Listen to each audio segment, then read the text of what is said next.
What is up, YouTube? It's the Junkie, and I'm back. A little video series I want to do. I'm trying to think of different things I want to work on my channel, and one of them I want to do is like my thoughts on different topics in the comic book community. So if you guys have any suggestions on what you want my thoughts on, leave them in the description or the comment section below, and I will work on a video on it. But this video here is going to be about collecting. When is too much? What is a stopping point for you guys on collecting and the growth of your collection? And if there is a stopping point, if there's a limit on what you guys you can collect. I mean, if there's like, you have room issues, or, if there's a set number of books that you want to have in your collection, if you're downgrading, if you're trying to get more books. So this video here for me is going to be basically my journey so far in collecting comics and my thoughts on where my collection is going to go, and if there is a limit and stuff like that. So first I'm going to get into, if you guys haven't checked out the CLZ app, it's a great app for collecting your books and storing your collection. You can add doubles. You can add, but you got to make sure if you do have doubles, you add each one individually. Because if you just click on this, like right here, and then you edit, and you put, down here, wherever you can edit at, like 2 copies or whatever, it won't show up in your total amount. So just keep that in mind when you do that. If you don't want, if some people don't like counting doubles as part of their collection, I don't understand why, but some people just don't. They don't count their doubles as like their grand total of number of comics. I like to count each individual book in my collection, and so that way I have a good number in my head of how many comics I have total. I do have a lot of doubles, triples. Some books I have, like Hansy, I have 24 copies. But some people would put that in their CLZ app or in their whatever app they're using as one. To each their own. But to me, I'd rather have a grand total of number of physical copies of comics that I have. And as of today, February 17th, 2020, I have 24,876 comics. If you guys have been following my channel for a while, I did a live stream where I did a physical count, and it was a long one. It was about 4 hours long, 4 or 5 hours long, where I counted each individual book in my collection. Just check out in my videos down below, and you guys will see where I did that. I did a live stream where it was crazy. I counted each individual book, and that was on 7/15/2016, and I counted 15,538 comics. So in a matter of about, I don't know, 3.5 years, maybe. Yeah, about 3.5 years. I've almost doubled.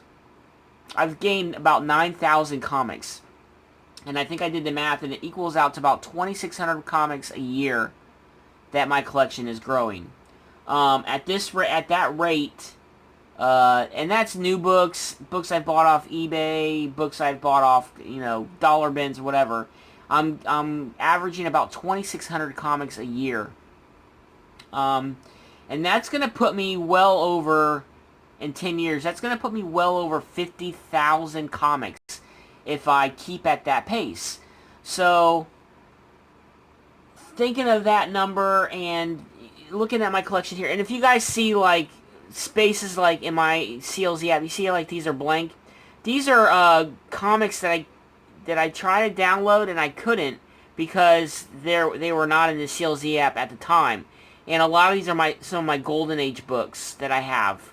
So you'll just see just a blank thing here. You know, I got lazy. I didn't upload a photo of the cover. I should. Or try to go back and re-find them, see if maybe in an update they were actually added to the CLZ app, and I can go ahead and delete these. But that's what you see these blank spaces here for. And then here's, you know, just some of my collection. As I scroll through here, just you guys get an idea of what I have in my collection. I have it A to Z, so it's not separated by company in my app. I have it, you know, A to Z here. You can switch it to whatever you want. You can have, you know, all in your collection, your wish list. You can have it A to Z. You can have it whatever you want, genre. You can just have whatever, however you want to have it set up. I just have it set up A to Z. It's just easier for me to do. But like you know, getting back to my point, I've done some thinking, and I thought to myself, you know, I have a whole room in my townhome to myself for my collection. If you guys have seen my tour videos and update videos, this room is pretty full, and that's at 24,876 comics. And I have a little post-it here that I keep track of my collection. I like to update it every couple years just to see where I'm at. But I don't think I'll have the space to store 50,000 comics. I mean, that's a lot of comic books. And you got to think, that's going to be double what I have now in this room. And there's no way I'll be able to... I mean, we are going to eventually buy a house, and it'll have multiple bedrooms, but I don't want to dedicate 2 whole rooms in my house just for my comic book collection. I think it's a little ridiculous, a little over the top. I would love to, but at some point, I have to come to a realization that just buying comics and buying comics and buying comics is probably not going to be the best option for me. Now, some people have, you know, they may be a single guy or girl and have a house to themselves, and they don't mind having multiple rooms. I know Captain Strangelove has a huge house, and he's got multiple rooms of comics. So I just don't see that happening for me anytime in the future. Things could change, who knows. But it brings me to a point in my thought process of, okay, first of all, I kind of probably need to slow down a little bit on the buying. Second of all, I probably need to focus more on fine-tuning my collection on things that I really want. At some point, if I do decide to, you know, maybe, you know, this is too much, I'm probably going to try to get rid of some series that I really don't collect. Like, I know there's a lot of DC collectors out there, and, you know, I'm just not a real big DC guy, but I do have a good chunk of DC comics. I mean, you see here I got Action Comics. I have a whole wall in my room just dedicated to DC books, and I'm not really a big DC guy. I've read I've read most of my books, so I've read most of these comics. Like, look at these here, the Rebirth of Superman. Look how many copies I have. So, but at some point, do I, you know, I'm thinking to myself, do I just get rid of my DC books? You know, I don't really collect them, and if I, you know, sold them or whatever, would it hurt my feelings that they were gone? Probably not. My Marvel books, yes. Now, there are some DC books that I do collect that I am big on, like G.I. Combat. I love the DC horror stuff. It's really good. Hellblazer, I've got almost a complete run of that. There's some DC titles that I'd want to collect, but I have a lot of DC titles that I'm just not really interested in having, and I do have in my collection. I could get rid of those to make room for books that I really do want. Which brought me up to another point in my collecting career is, okay, is these want lists that everybody's been doing. I have them here. I have runs here that I really want to collect. And I feel that for me and my way of collecting and the way I collect, I feel like doing these want lists and doing runs is probably better option for me as a collector. It's allowed me to kind of fine tune and focus my collecting on certain titles and not really strain from that list. Let me try to. There we go. Um, it really has helped me focus my collecting style, and I've noticed since I've started this 2020 want list, yeah, there's been a few times where I've gone to an LCS that have had, like Yancey Street Comics. A lot of times they'll have buy one get two free dollar books, and I will hit those up. But it's getting harder and harder for me to fill up a short box, because they do have a deal. If you do a short box, usually it's $40 or $45 to fill up a short box. In the past, I collected comics just to try to get a grand total number. I was shooting for a big number. I wanted to have a big collection, and 15, 20 years back, I really didn't care what I collected. I just collected whatever I could find on eBay cheap or whatever I could find in dollar bins. I just bought just to build a mass collection. That was one collecting style I had back in the day, was just to have a mass collection of books. And as a collector, you grow over the years. You fine tune your collection. You collect certain titles, and then you get, and then your collecting style is always changing. Some people it changes every year. Some people every few years. Me, it's every few years my collecting style has changed. But what I found with these want lists, the way I've done it, is you can see I have Uncanny, Tomb of Dracula, Werewolf by Night. I just completed my Defenders and Captain Marvel, Volume 1. I have War as Hell, Weird War, GI Combat. I have found that focusing on runs like I am here has had me not buy just random books on eBay. Before I had want lists like this, I would just go on eBay and buy random books, just whatever was, a good deal. If I could find a good chunk of a run, I would buy it.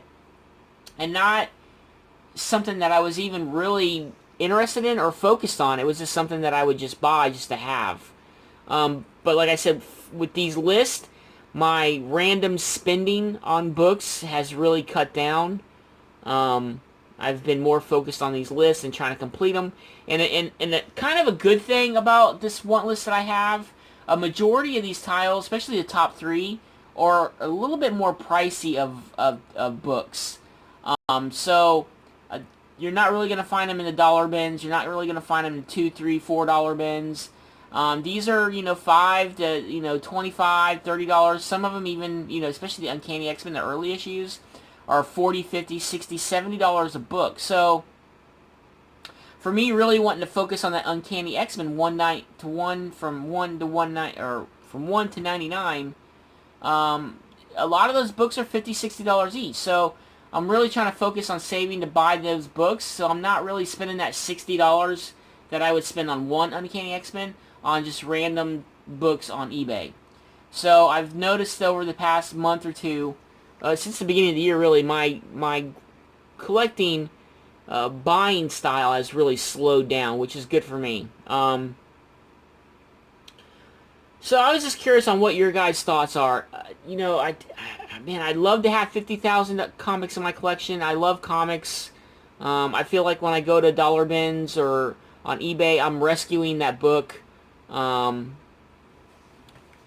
So just my thoughts. I wanted to make a quick video just to kind of show you guys where I'm at with my collecting. And if you guys notice this book here, Captain America 207 was the very first comic that I've ever received. I got it in 3rd grade in my stocking. This is not the actual book. This is a book that I rebought, but this is the actual first comic that I've ever gotten in my collection. Yeah, so it's pretty special to me. I want to try to buy a CGC or CBCS copy just to have to signify, hey, this is the comic that started my my journey at where I am at today. But let me know in the comments below, guys, how you feel about this. I've just had, I just had a thought that, man, my collection, is growing really quick. Almost 3,000 comics a year. I mean, to some people that might not be a lot, but to me it seems like a lot. And if it's almost, like I said, it's 2,667 books, I think is what it broke down to. And in 10 years, I'm going to almost double my collection if I keep at that pace. And I just really starting to realize I really just won't have the room for it. And I'm at a dilemma, you know what I mean? I just don't know. Should I start getting rid of books? But then I have I'm kind of, hooked to my collection. It's kind of hard for me to just let go of my books. And I'm sure some of you guys have the same problem. I see some guys that have no problem like flipping books and getting comics and then flipping them, and they just don't have an attachment to them. I get attached to my collection, and every book in my collection, whether it's a dollar book or a $2,000 book, it's very special to me, and it holds a special place in my collection. And I just can't. For me, it's hard to kind of let go. I mean, I know I could sell probably a bunch of my DC books online, because I do have chunks of runs, you know what I mean, like, 10 or 15, 20 issues in a run together that I know I could put on eBay, probably sell cheap, or put on Instagram and sell them and get rid of them, but it's just hard for me to get to that, and I'm just curious on your guys' thoughts on collecting and your goals, and if you have a set number, or if you don't have a set number, if there's a breaking point for your collection, like what is the breaking point for you in your collection. If you want to make a video response, I think that'd be cool. But yeah, check out the CLZ app. It's a great app. It's great when you're hunting and you have a big collection like I do, and you just don't remember if you have the book and you're trying not to get a double. It's great just to pull out, on your tablet or on your phone, and just skim through and see if you have it or not. But that's the video, guys. I'm going to try to do a video, maybe a video a month. So if you guys have any suggestions on what you might want to hear, or want me to talk about, or my thoughts, my point of view. But this video I just wanted to make. I've been thinking about it a few days now, and just trying to break down my collection. And I really think these want lists, especially when it comes to runs, is a good way of really staying focused and not like, overbuying books. I really do need to cut down on my pull list. That's my number one thing. I'm spending anywhere from $80 to $100 a week just on new books. I mean, to me, it's a lot. And I'm getting to the point now where I work a lot, and then on my free time, I do like to spend a lot of time with my wife, and my reading has gotten really far behind on books. I used to be able to keep up, but it's getting to the point now where I'm just tired. I'm getting older. I'll be 49 this year. And that's another thing. I'm going to be almost 50 years old. And mortality, for me, I've been thinking about it a lot. I'm not going to live forever. My dad lived to be, I think he was 54 or 55 when he passed, and my mom just passed. And it's really made me think about, what kind of mess do I want to leave my wife when I do pass? I know she's very sweet, and she's always said that she would keep my collection just because it would remind her of me and my passion of collecting, and I think that's very sweet. But do I want to leave her stuck with, I don't know, a 50,000 comic book collection? I mean, she has no idea about comics. What is she going to do with that? And what is she, I don't want her getting ripped off and somebody saying, oh, I'll give you, $10,000 for the whole collection, because I know my two Hulk 181s are probably close to $5,000 total, and I don't want her getting ripped off. So at some point, there has to be a stopping point, and a point where I just focus on, maybe, Master X left a comment in one of my videos about how I plan on tackling the Uncanny X-Men run. Because it is an expensive run, man. I'm telling you, them early books. This is going to be the hardest journey. It's not going to happen this year. It may not happen in 2 years. It probably won't even happen in 3 or 4. It's going to take some time, and it's going to take a lot of patience and a lot of work to get that collection done. So, in response to Master X, I think I'm probably going to drop a couple of these titles off my want list. The top 3 are going to be my main focus. The 2 and 3, to be honest with you guys, it's very close to being done, so that'll probably happen this year. But number 1 is going to be the main focus for me, probably going from here on out. So I may just cut back on my random buying and just focus on, the extra $50, $60 I would spend, just spend it on one book, and just get one comic at a time. I might try to get one book every week or every other week, off this Uncanny X-Men run that I want to complete. But like I said, my mortality is starting to kick in, and I'm starting to worry about how long am I going to live. I'm not the healthiest. I'm getting older, and I really don't want to stick Jessica with a huge 50,000 comic book collection. And I know she's sweet, and I know she'd want to keep it, but that's a lot for me to ask somebody, hey, okay, now I'm dead, you do with it what you want, So, now I'm just starting to ramble a little bit, guys. But yeah, I want your thoughts. And if you want to make a video response, that's awesome. If you're not, okay, that's cool too. But let me know your thoughts on this whole collecting and what your main goal is. If you have a number set in your head that, okay, once I reach this number, I really need to stop. Do you, get up to a certain point, then you start selling stuff that you're not really interested anymore? And do you just have a flat number that you're at? Like, I don't want to go over 5,000 books in my collection, or I don't want to go more than, 5 long boxes or 10 short boxes of comics. And your style of collecting. Let me know what you guys do and how you feel about it. Anyways, guys, it's a 22 minutes video. I will try to do a video a month on different topics of collecting. So if you guys have a suggestion that you want me to talk about or want my points of view on stuff, let me know in the comments below. Anyways, guys, it's the Junkie, and I'm out. Peace.